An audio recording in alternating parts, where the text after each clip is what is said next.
I'm Bea. And I'm Sam. And we're two best friends who like to talk shit about smut, wingspan, And sometimes books. Join us every Wednesday for a new episode.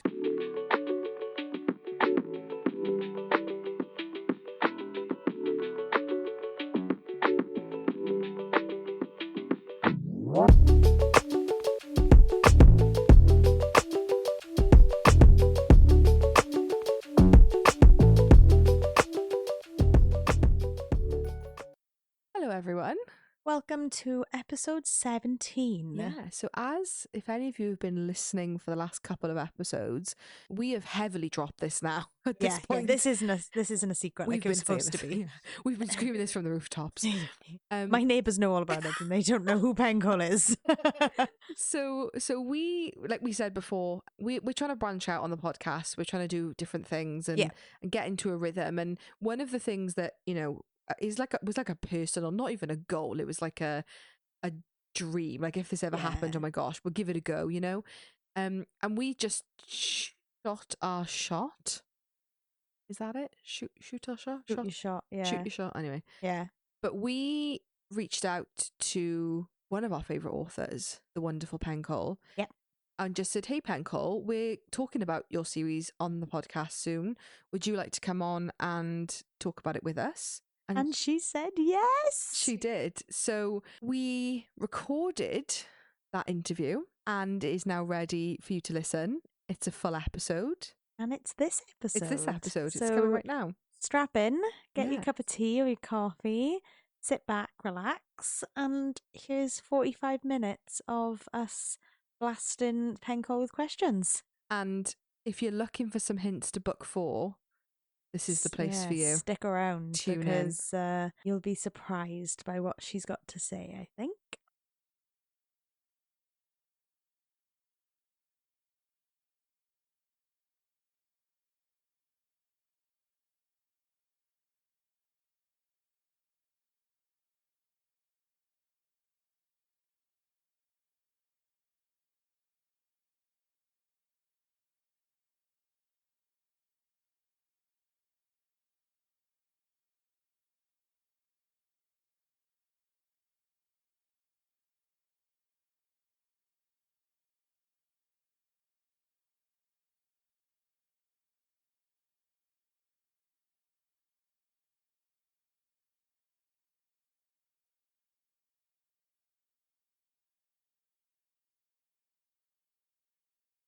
Anyway, thank you so much for joining us. We're so excited.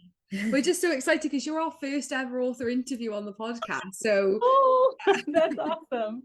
Awesome. Cool. Okay. Do you want to start with yours? Jump right in. Go. Okay, so our first question is, if you could choose a song to represent Diem and Luther, what song would it be? So this is a song that has come up so many times from fans who've read the series and said the song is perfect. And the other day I sat and I kind of listened to the lyrics of it and I thought, oh my gosh, this is actually perfect for them. But the Hosier song, the work song, I'll crawl out of a grave to get back to you. It's so perfect for the two of them because it talks about this man who's, done bad things in his past and he, has a lot of guilt and things he has to atone for. And she loves him anyway. And she's kind of this redeeming force for him. And I think that's so them, you know what I mean? I think Luther has a lot of stuff, at least in his head, that he needs to atone for and make up for. And she just, cares about him anyway. And everybody really nobody, frustratingly so sometimes, nobody can really go too far that that they lose her forever. You know what I mean? She's always willing to forgive. And so I think that's a really powerful thing for him and what brings them together. Yeah, absolutely. Yeah, I'm a huge Hosier fan. So for you to say that, it's yes. I don't know if you've ever seen, so one of our another author that we love, Kate Golden, on Instagram has Kate writes Hosier romance. I don't know if you've ever seen it. Has a broadcast channel where she writes a Hosier romance and she releases segments every time, which I just think is fab. And I love that, now in my brain I can like associate that song now to DM and Luther. It's just even better. Oh, good. I mean, I love every song he does, but yeah, that one I think is special. Yeah. Our next question is, do you feel that since you've moved to France, its surroundings have inspired your writing differently to when you were living in the US? So I lived in France for many, many years in the past. My husband and I actually moved here originally in 2012. Okay. So quite a while ago. And we were here for a few years. Then we had to go back to the US, kind of reluctantly, if I'm being honest, for a few years. And then we came back during the pandemic. It has definitely been a different experience this time. The first time we came, we were kind of bright-eyed and like, you know, it was very different and new, and everything was very endearing because it was unique. And this time coming back, we kind of knew what we were getting into. So it felt a little bit more like coming home and coming to a place we were familiar with. But I do think, I mean, I'm from Texas, which I mean, I love being raised there. Like I definitely have a lot of pride in Texas, but it is kind of a bubble, especially in the southern US. And so getting out of that, not just Texas bubble, but American bubble, and living somewhere else, and meeting people from all over the world and learning a different language. And what's cool about Europe is you can drive an hour or two in any direction and be a completely different history and culture and language, food, art, everything is totally different, even though it's in very close proximity to each other. And I think I kind of had something like that in mind with this sort of continent of Amarian, where even though it is relatively small, each realm is so distinct in its culture and in its values and how people live. And, even though they're very close by, it's just worlds apart as you travel from realm to realm. And so I really liked that idea of all of these different cultures being so close together, and, people being able to kind of move freely around and choose a different realm than the place they were from if that spoke to them more and that aligned with their values more. So kind of like me sort of leaving my little home and finding a place halfway across the world that I love as well. And sorry, this is not a little bit off kilter, but have you been to the UK since you've been living in France? Or oh yeah, many times. Have you ever been to Wales, where we are? No, but I really, really want to. Yeah. I definitely want to. We would highly recommend. We're biased, obviously, but we would really highly recommend it. It's very nice. I'm planning a trip there in, I think, August. I can't remember. Yeah, it's August because it's after the Olympics.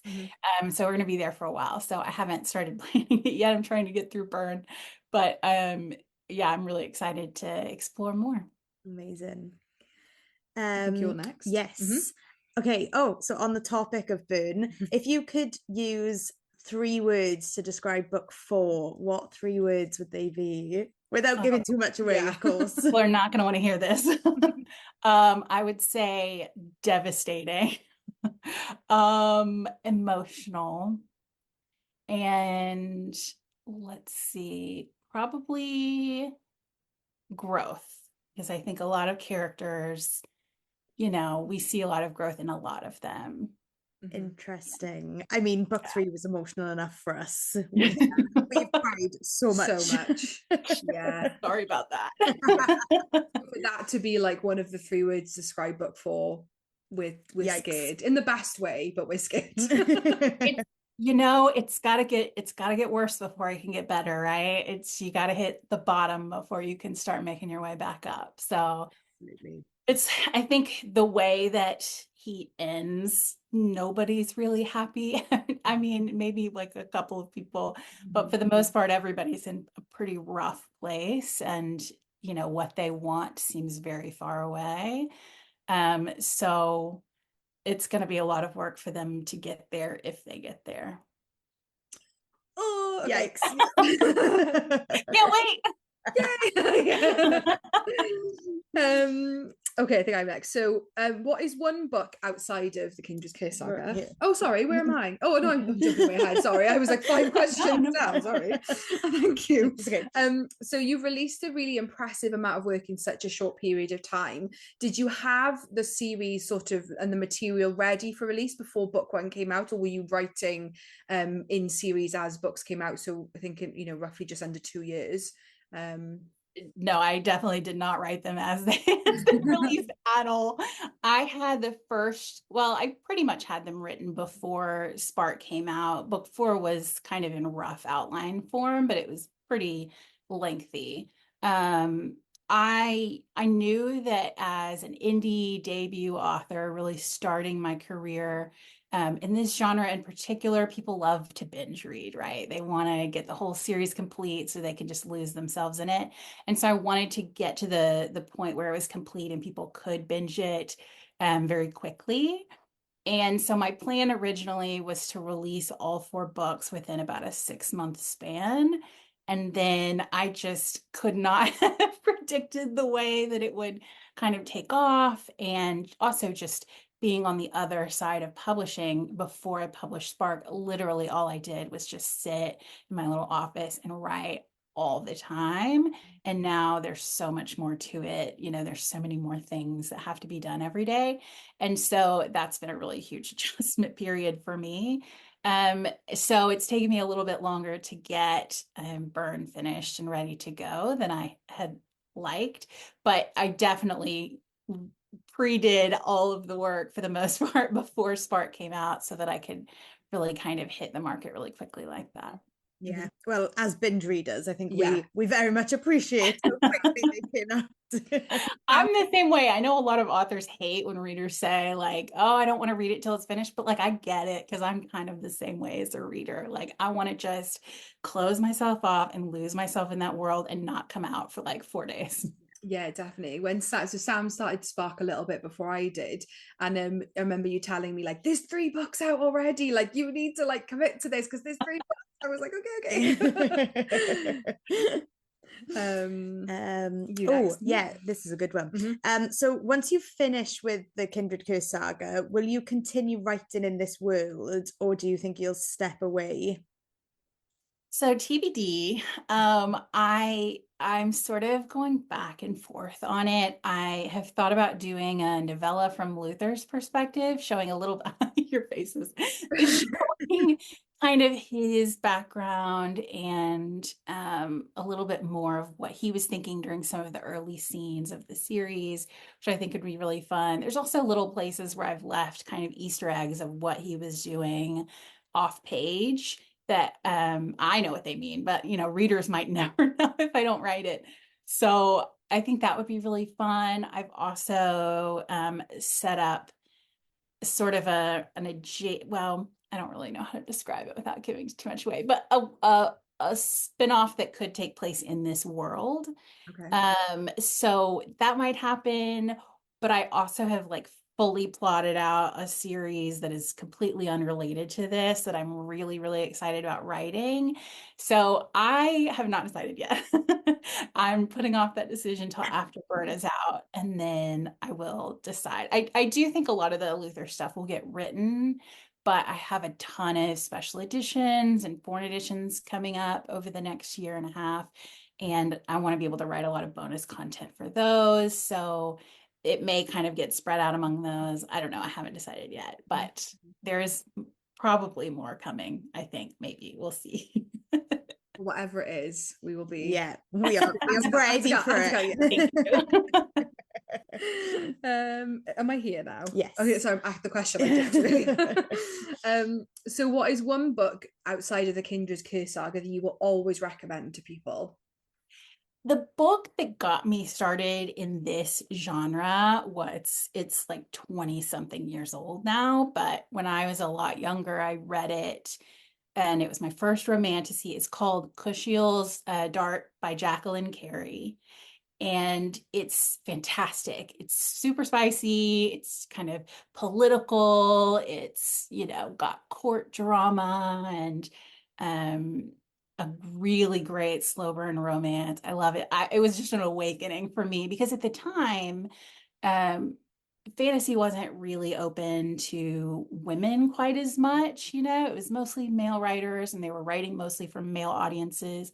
And there were some women doing incredible things in fantasy, but it just was a very small kind of little pocket.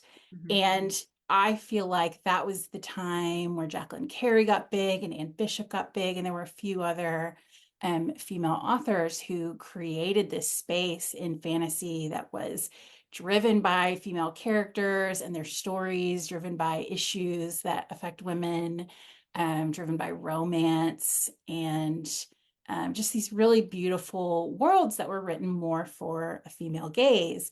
And I loved that. It just completely brought me into fantasy and made me feel like I finally kind of had a place in this genre.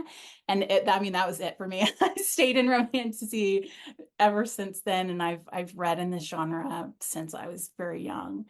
So that was kind of the book that will forever be for me the original romantasy that I love. And so I always recommend it to people. And because romantasy is having kind of a resurgence, she actually just released 20 years later a new book that is written from the love interest POV. Wow. I don't know if it's a prequel or if it kind of follows the same series, but it's so cool to see this series getting popular again 20 years later, and now to see her publishing in that world again. So it's fun to think that these books can last that long and still be popular after all that time. Yeah, definitely. Yeah, that's amazing. Because we are byproducts of the new resurge in this genre. Yeah, absolutely. Well, it's not even been a year, is it, for you? Sam's No. less than a year into her like romantasy, Yeah. And what am I like? Where are we now? Was it beginning of 2023? So Yeah, just yeah. over a year. And we've got a lot of catching up to do. Yeah. We've got a lot. Well, I mean, there's so many. Got a lot of reading done in such a small space of time. The amount of books we've read. Yeah, I think, what did I do last year? 79, I think, in a year. So we're getting there. And now, because of like Kindle Unlimited and just what Amazon has done with self-publishing, there's so much more of it, and it's so accessible to indie authors to get their books on the market really quickly. So it used to be back in the day that you really couldn't get a book out unless you had a big traditional publisher. And then even then, like, not all of their books would get stocked in bookstores, so it would have to like win over the bookstores too. And so you only had maybe a handful of these stories coming out every year. And now there's like 5 or 6 big ones coming out a week, it feels like. Yeah. It's just such a fun time to be a reader in this genre because there's so much to explore and so much new stuff constantly coming. I love it. I think what's nice as well, it puts the kind of control back into the reader as well, because there's things like, I think a really good, I'm trying to think of it, I think this person is self-published, but Ruby Dixon, who wrote Ice Planet Barbarians, like I'm part of like a writer's circle, and I use Ruby Dixon as like a case study because I was talking about self-publishing, and I was saying that, like, many years ago that probably wouldn't have been the type of book that publishers would have run with because of the niche genre that it is. But now, because the control is in their hands and it's the readers who get to say, yes, we love this, it's like absolutely huge, and rightly so. Like, it's a phenomenal series. And because I studied literature in university and then completely dipped out for, oh my gosh, nearly 12 years, because back then the creative writing world was really difficult to get into, and it was like, oh, do you know what? I don't know if I've got the like thick skin for this. And then when I started rereading and reading authors like yourself and like Carissa Broadbent, and being like, these, like, she said, like, Carissa was like, she's self-published. It's like, she just did this on Amazon, and it like you said, it's a completely different experience now for people writing because it makes it so accessible. Yeah. And like you said, it's really reader driven. I mean, readers are deciding what is popular now. It used to really be the publishers who decided what would be big. And that's just not the case anymore. Yeah. It is 100% reader driven. If you look at, the Amazon top 100 or 200, it is just full of self-published authors that are outselling, these traditionally published books that have huch marketing budgets and like all these resources. It's just crazy what people are doing. It's fantastic. And, this isn't to say that there aren't fantastic books published by traditional publishers, because there absolutely are, but they definitely have like a kind of box that your book has to fit in to make sense for them just economically in terms of, what sells and the economic risk they're willing to take. And so, these books are incredible, but a lot of them have to fit within these parameters. And I love that indie authors are saying, I'm not going to do that. I'm going to do, my own thing. When I think about Plated Prisoner, Raven Kennedy's series, if you read it, it opens on an orgy and it's just like, bam, you're right in the middle of it. And kind of the way she has written her series is very different from what traditional publishing would normally accept, but it's huge and readers love it. And I mean, she sold just gobs of copies of it. And I think that shows that, what readers want is what's unique and refreshing and different, and not necessarily like every book fitting into a certain kind of framework. So I love that it's just blown that wide open and allowed authors to tell the kind of stories that previously just couldn't get told. Yeah, absolutely. I think something that we've started doing on the podcast is writing a sort of wish list for series, like unfinished series. And what we say a lot of times is our wishes won't come true because they have to color in between the lines, and things that we want to see, we probably won't see in traditionally published books. So yeah, I totally agree. Yeah, but it's also swapping now where traditional publishers are picking up indie authors and, acquiring them and publishing them, which is also really, really cool. And seeing that whole model kind of subvert where the readers are saying, this is the book we want to see on bookshelves, and publishers are having to follow that instead of deciding for the readers. I just love that. Yeah, 100%. Am I next or you? It's me. It's you. So our podcast just hit 10,000 followers on TikTok. And as like a commemoration, we're having matching tattoos. If you had to choose a tattoo to represent the Kindred's Curse saga, what would it be? I think maybe just the word, actually, one of somebody on my street team, I think, is getting this, but just the word fight, I think, because I really think that sums up a lot of the series. It's just not losing your fight, no matter how bad things look or how hard it is, or just how down you feel, knowing that like, if you just keep fighting, just keep pushing through, like there will be a happy ending on the other side. And we see Diem struggle with that and even give up at times. And thankfully, she has people around her who kind of keep pushing her forward. And then she does that for others around her. And so I just love that that mentality of just keep fighting, just keep pushing. I think there's a phrase that her father says to her, which is like, if you cannot run, then walk. If you can't walk, then crawl. Just like keep pushing forward however you can. Because there's better days ahead. So I love that sort of mindset, and hopefully inspirational, something that it gives to people. I'll have to try and add it to the. Well, you could fit, I could fit it in. There's always room. Yeah. It was really, we say it was like a commemoration. It was really like a lost bet by Sam. Yeah, because I was like, yeah, I'll get one at 10K. It's such a stupid number. Like, yeah, I'll get a tattoo. And then we were getting closer and closer, and I was like, okay, yeah, we'll do it. Is it going to be your first one? No, it'll be my second. So I just came back from Vegas like 3 weeks ago, and I got my first tattoo in Vegas in a $10 tattoo store. That's a perfect place to get your first tattoo. But I'm nervous for you because the one she got is literally like the size of a thumbnail. It's absolutely tiny. And she's like, it was so painful. It was. I've never felt pain like it. Oh dear. Yeah, so it'll be fun. Yeah, it will be a fun experience. Yeah, it'll be memorable at least. Yes. Exactly. Okay, so what is some advice you would give to someone like myself venturing into the world of writing your debut novel? I think there's so much. Before I published, I really thought like, well, it's not really about how good the book is. It's about like how well marketed it is, or, how big your following is, or whatever. Cause you kind of hear that a lot. Like in order to break out, you have to have this, you have to have a, huge social media following, or a big marketing budget, or, X, Y, and Z. And I think what I have learned just over the process of writing and publishing the books is that's not true.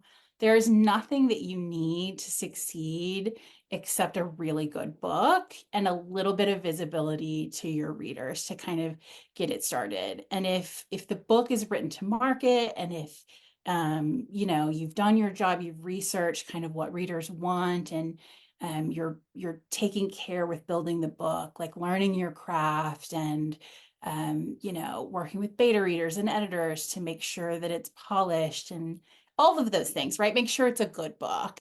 And if you put in the work, you do all of that, then your chances of success, I think, are astronomically higher than you think they are. Which isn't to say, I mean, I know there's a lot of authors struggling out there to get visibility, and I don't mean to say that their books are not good. That's not the case at all.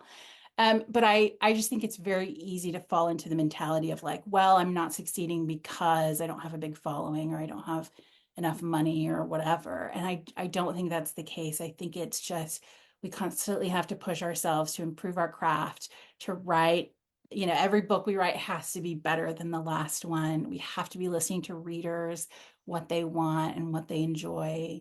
And if we just keep focusing on putting out a really good book, we'll get there. You know what I mean? We'll find our readers, we'll find our place in the market. So I guess my advice would just be that, like, focus on putting out the very, very, very best book that you can, and put on blinders to everything else. It's really about the book, I think, at the end of the day. No pressure. I know. I'm kind of cringing internally as I say that, because I know some of my friends are going to be like, really, it's just about the book? I mean, it is. Of course, like, there is a lot of other stuff involved, and especially in the marketing side, so it's certainly not easy, but it is doable. It's definitely doable. Yeah, I think it's really easy to get lost in that, like, if and when kind of mentality. I know I have. I'll say to my husband, like, oh, but what if this happens? And he's like, but you need to write it first. He was like, finish it and then we'll have this conversation. Right. But he was like, you need to finish writing it. I'm like, okay. He's like, these are things that you can worry about in like 12 to 18 months time. He was like, you need to finish. I'm like, okay. Yeah. Let's focus on that. Finishing the book is the hardest part. I think just getting a first draft done is by far the hardest part of the whole process. So if you can get there to just having a finished draft, my gosh, you're already so far ahead of most people. Yeah, definitely. You next? Yes. Which character in the Kindred's Cursed saga did you feel the biggest connection to? I feel connections to a lot of them. I think there's a tiny piece of me in almost all of the characters. I mean, of course, DM, because she's my girl, and it is her story at the end of the day. But I think I really relate to Eleanor a lot as well. She feels very overlooked, and she feels like she's capable of so much more, but nobody really sees it in her. And just nobody thinks she can be anything special because she's not the most powerful, or has the highest placement in the family, or you know what I mean, like she's got a good place, but she's not sort of the best at anything. And so she just feels very kind of in the middle and forgotten about. And I love that over the course of the series, DM kind of sees her and sees her potential, and like, all it really takes is having this good friend who becomes a cheerleader for her and says, I believe in you. And she really starts to come out of her shell and like explore what she's capable of. So I really love that, because I definitely identify with feeling just kind of like in the middle of everything and not really special in any way, but also just the power of, female friendships, and the way that having somebody who believes in you can change everything for you and make everything seem possible. Yeah, she's definitely one of our favorites. Oh yeah, 100%. Eleanor and Taran. I love him so much. I don't think we stopped talking about him for a solid 3 days after we finished easily. book 3. I think about him constantly throughout the day, like, oh, Taryn would love this. We have very much the same sense of humor, me and Taryn. So every time I make an inappropriate joke, I think this is my inner Taryn coming out. Was it difficult to write Andre's death? Yeah. Yeah. It's difficult to read it, that's for sure. I love to joke about traumatizing my readers, but I guarantee you, however hard any reader cried, I cried 10 times worse writing it. I mean, I just sit in my little office and cry. Writing Burn, I really think I cried every single day, like every single day that I wrote. It's been not even always for sad things, just because, I know it's coming to an end, or I'm really happy to see characters get something they wanted, or, for all different reasons. But just these characters mean so much to me. They're like my little children.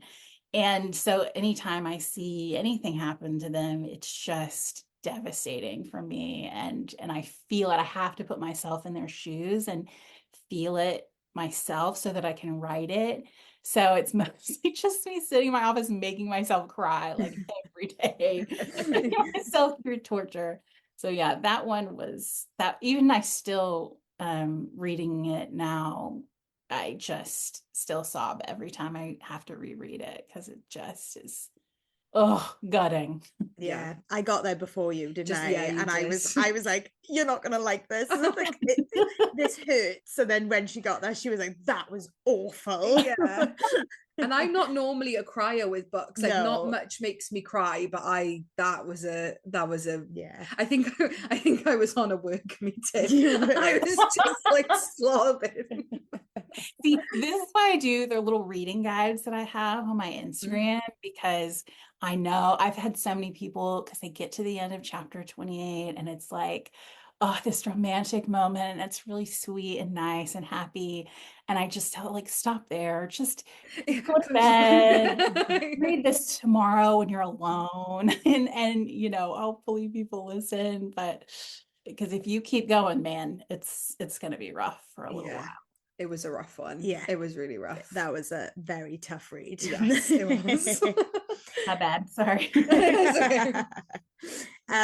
So we both absolutely loved reading DM and Taylor's relationship. But so our question is, do you have any siblings, and was this sort of based on real life people?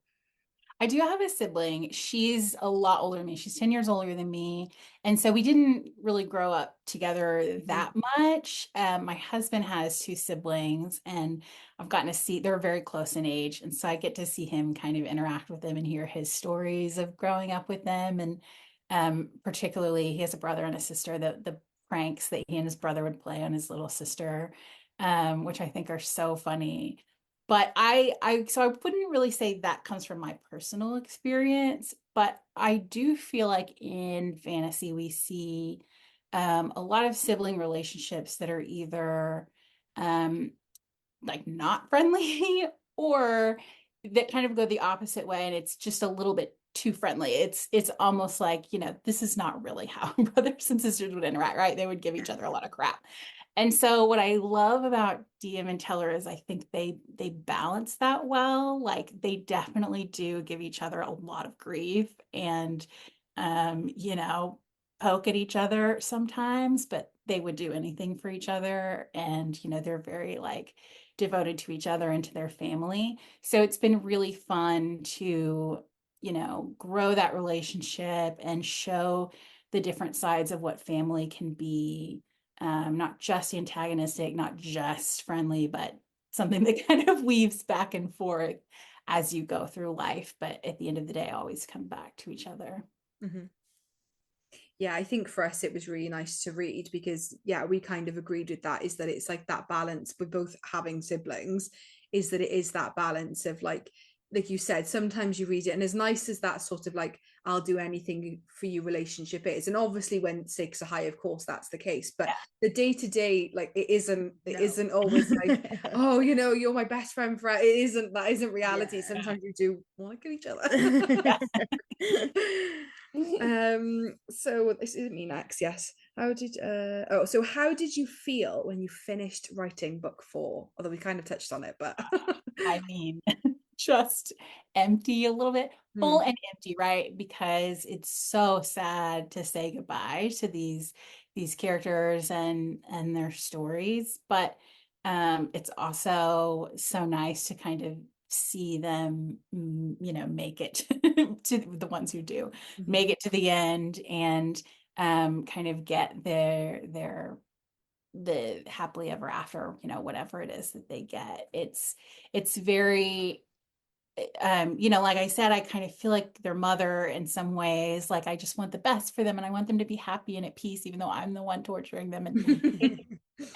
And so seeing them finally get it is really, really nice. But saying goodbye to them I'm in denial about it, honestly, because I'm still tweaking the book and still, rereading it over and over for marketing purposes and all of that. So I'm just pretending like it's not over, and actually the the story is still continuing. I think once it's finally out and out of my hands and I can't touch it anymore, that's when I think it'll really hit me, and I'll realize, like, oh, this is over. Yeah. I'm not really looking forward to that, but I am looking forward to people being able to read it and having us all experience it together. Yeah, absolutely. We cannot wait. Yeah, we're so excited. Like, scared, but also really excited. I'm excited. There's a lot of cool stuff in it, and I'm really proud of it. So I'm so ready for readers to have it. I promise you, I'm so ready to get it into your hands. I think people are going to enjoy it. That's exciting. Eventually. So the next question, we've sort of touched on it already. So the next question was, what was the inspiration for the layout of Amarian and the different types of magic in the different realms? So I know we've talked about it being like Europe that you can sort of move about, but for the different magics, obviously they're really interesting for each realm. So how did you sort of come up with the different magics? The magics are, in many ways, a reflection of the cultures within each one. So, for example, in Montios, right, it's stone and ice, and they're very kind of cold, reserved people. They're not very warm. They're not open to outsiders. And so I think the stone and ice is very reflective of just your cultural, mentality. And in the same way, like Faunos, for example, it's they control animals, and they kind of live by this animalistic, like, apex predator society, and it goes that way all the way around the continent, where their magic really, it informs who they are, but it is also informed by who they are. You know what I mean? They kind of go hand in hand. So that was really fun to be able to say, okay, I know I want a realm that's kind of like this. So what magic sort of represents that and goes hand in hand with that? And then once you choose the magic, that then you learn even more about those people and how that might change how they live and interact with the world. So it was a little bit of a kind of a two-way process there. And then, I knew from the beginning that DM was going to have all of them. And so I thought, well, okay, what are some interesting magics that can incorporate, that can sort of change her journey along the way, like, being able to read minds, and the memory aspect of Sophos, and all of those different things affect the plot for her in some way throughout the book. So that has been a really fun kind of way to play with all the different magics. Yeah, we haven't got it written here, but what realm would you be from? What realm would you want to be from? I think, probably like most people, Lumnos is like a special place in my heart because it feels like our home, but I think I would thrive in Umbros. I would love. We both said exactly what we both said. Just such a I just know there's so many fun stories to come out of Umbros, right? Yeah. And one thing I really enjoy about it is that it's a very equal realm. Obviously the Centenaries are kind of in this upper echelon, but there's so few of them, and they kind of live so separate from everyone else that the majority of the residents just kind of live their lives, and they're all equal, and nobody has really any kind of leg up over the other. And that's very rare in this continent, for people to live so equally, even though they're all committing crimes all day long. It's it's its own sort of cool utopia, sort of And so I think that's a really cool aspect of just being this kind of pocket of sin, but also of actually this really cool equality that, is very rare. Yeah. Yeah, we both, when you asked me that question on last week's episode, last week's episode, I was the same thing. I was like, I'm really torn between Luminous and Umbros, but I was like, in my head, if I'm being delusional, I'm cool enough to be from Umbros. Like that's what I think I am. For sure. For sure. So tell us about your writing space and how do you get into the zone when you're writing? So is it like at home, a coffee shop, or so on? I'm still trying to figure that out, to be honest with you. I'm still kind of trying out different things. I can't write in small bursts. I need like a long period of time to just lose myself in the world. So I'm at my best when I have an 8 to 10 hour block where I can just say, no one talk to me, no one interact with me. I'm going to go in my cave and write. So I have my little pocket in my apartment here where I, will put on like rain sounds, thunder, some kind of ambient noise. And I've got one of those star projectors. Have you seen those that like project onto the ceiling, and I'll light a candle that kind of smells like campfire. And so I'll sort of imagine myself as DM on the road, traveling between the realms. And that really gets me kind of in the mood of writing. But also lately, I've found that kind of being around people, especially as the cast of the book gets bigger and there's more of these big ensemble scenes, I've been gravitating towards writing at coffee shops or, at some kind of co-working spaces, because having people around me has been giving me like a cool kind of energy to keep writing those big scenes. So I like to change it up a little bit, but that's I do love when I get to come in my little cave and, and relax. Yeah, because I've not done the writing in public yet. But I just think because I'm too easily distracted that I would just be like, oh, like that's, I just lose my focus. But a lot of people have recommended things like writing retreats, like just going away and like 3 to 5 days, like shutting the world out. It is my dream, my like long-term dream, to buy a castle here in France and turn it into like a writing retreat for authors, and just with like, big grounds and trees everywhere and a ton of bedrooms. So people can come for, a week, 2 weeks, a month, whatever, and just have peace and quiet where meals are, provided, and they can kind of drift in and get their meal or whatever, and sit outside, among the trees, or sit inside in a quiet room with like the fireplace crackling or whatever, and write with kind of quiet rules, right? So we'll have talking hours and then we have working hours. And I think that would be so fun to create a haven where authors can come to kind of knock out their books or get through a deadline or whatever. So that I really, really hope someday I can make that a reality, because I just think that would be such a cool space. Yeah, I love that. Do you want to come just for Yeah. Yes. Okay, all right, I'll pencil you in. Yeah. When it opens, you'll be right there. You'll be the first. Okay, so we've already said that the series has had us crying at multiple points throughout the books.